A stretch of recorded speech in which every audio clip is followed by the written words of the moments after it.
Incoming transmission. Picture this. A recording studio somewhere far, far away.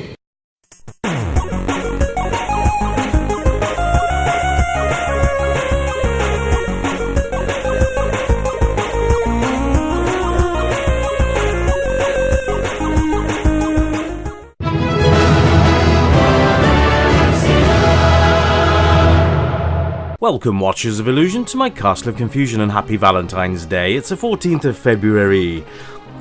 I'm looking at a bit of a gem. Who said there wasn't a good Back to the Future game made? We all know the painful experiences of the Amiga versions and all these, then the Spectrum and the Amstrad C64, but check this out.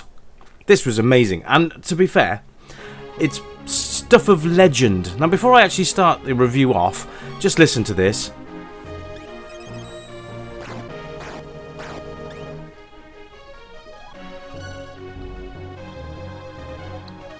How cool is that? Yes, they got the Back to the Future theme tune, and yes, it's Back to the Future 2. Super Back to the Future 2 on the Super Nintendo.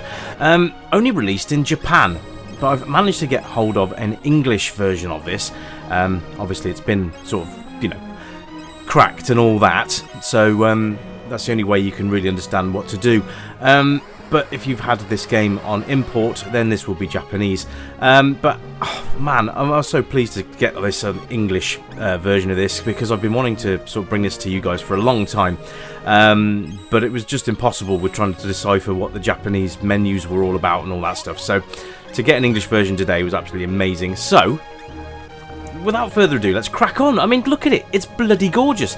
That is Marty McFly there. I'm not quite sure where they got the design's ideas from, but it's fairly evident that that's Marty with his hoverboard and all that stuff. So basically, it does try and follow the film, which is quite nice.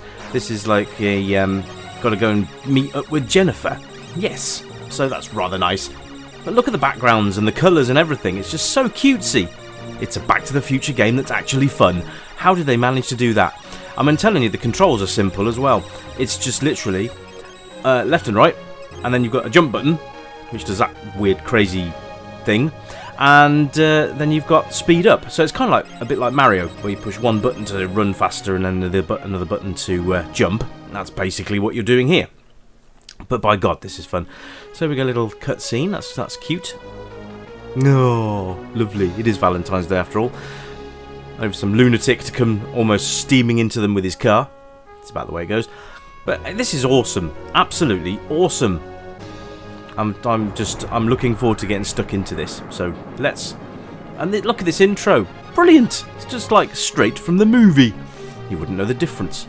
Or maybe you would, but that's beside the point. It's very bloody close. Very good indeed. In fact, there's the only thing the Amiga had going for it. It had kind of a nice intro with the DeLorean taking off, which is nice. So here we go. Get stuck in. Right, so we are in the future. Marty is on his hoverboard. Not sure why he had a hoverboard before, by the way, because he hadn't actually gone anywhere to get one at this point. But never mind. Never mind. Look how smooth it is. And Marty bopping away on his hoverboard there. The animations are slick. Really, really slick. That's really nice. In fact, he actually does hold the board when he jumps as well. It's brilliant stuff. But it's very fast. I will warn you now. If you keep your finger down on the speed up button, it doesn't muck about. You are going quite quickly.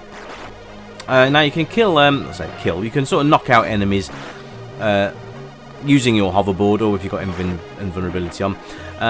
Okay, so I've got to go around here. Let's see, can I go up there? No, am I stuck in here? Have I just made a big moan? Can I get up there? Oh, there we go.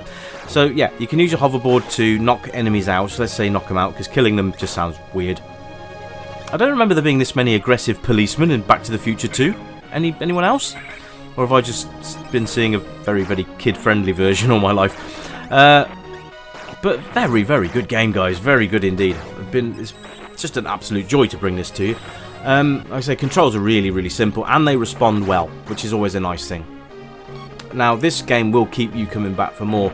Now, the one thing that I'm not sure about is restart points. I haven't seen any yet. So let's see how far we can get. Oh, Marty gets knocked off his board. Collect the coins. I'm pretty sure they must give you extra lives or something like that. You can see the coin count in the top right hand corner with your lives underneath. I think you can take 3 hits before you get knocked out, which I think is up in the top left-hand corner with the little hoverboard icon there, which looks more like an elastoplast. Oh, there we go. I think those restore your hit points, maybe. But yeah, these police seem to be awfully all over Marty's case for some reason. He hasn't done anything wrong. Leave the kid alone. He wants to skate, man. So yeah, that knocks off your energy. So yeah, the energy's up in the top left-hand corner. This is really, really fun. I think you guys would enjoy this one, especially Back to the Future fans. I mean, come on! After all the crap we put up with back in the day with film licenses, this is actually quite a good one. It reminds me a little bit of the sort of Super Star Wars series, where they actually bothered to take note of, you know, how fun a game should be. But in the same ilk, this is actually still quite hard. He's lost a life there now, and Marty looking like he's got a massive case of wind. So there we are. He's not the only one, apparently. So, absolutely fab. But now the only thing is, you've got to start again from the start when you lose a life, which is a bit of a problem. Because if you get quite far into the level like I've just done there, then you've got to backtrack all the way back to the start again. But it is a minor point. Now, I don't know, because I'm going to try and get to a different level. If I can't, I can't, but, you know, we'll see what we can do. But I don't know if this is the only soundtrack that goes through the game, or whether that's going to have different music per level. I would say if it's the same music, it's probably going to get quite old quite quickly. But it is glorious. It's a really, really nicely done theme tune. Using full... Oh, God. I'm not doing very good at this, am I? It's making full use of the Super Nintendo sound chip. Absolutely lovely. It's just a symphony to the ears, this soundtrack.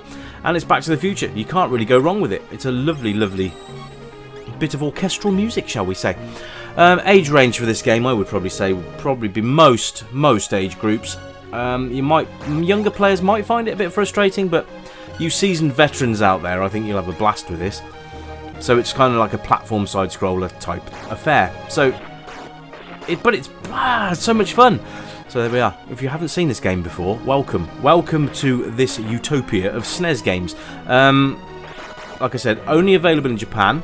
This is an English hack ROM set, so I'm able to bring it to you so I can understand it.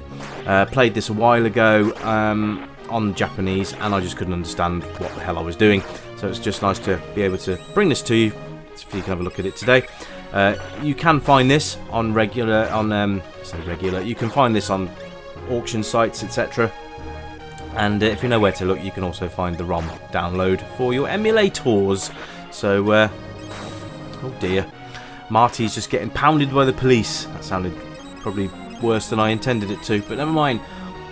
It's a one-player game, so there's no 2 players or turn-based or anything like that. So it's just a one-player affair, which, you know, it works for this type of game. I just don't see how a 2-player would have worked at all, unless you had a split screen and one of you played as Biff and you were trying to stop Marty getting whatever. I don't know, because it's not really following the plot, is it? Apart from Doc whisking them off to the future. Oh, here we go. Yeah, it's starting again from the start. That's irritating, but never mind. The game's so good, I'm not even gonna worry too much about that. But this has been Back to the Future, Super Back to the Future on the Super Nintendo. Hope you've enjoyed it as much as I've enjoyed playing it. Hope you guys go out and give it a go. Let me know your thoughts on what you've seen, and whether or not you've actually played the Japanese version of this game. Until next time, my friends, have a lovely Valentine's Day, and I'll catch you very, very soon. Keep it retro, and bye for now!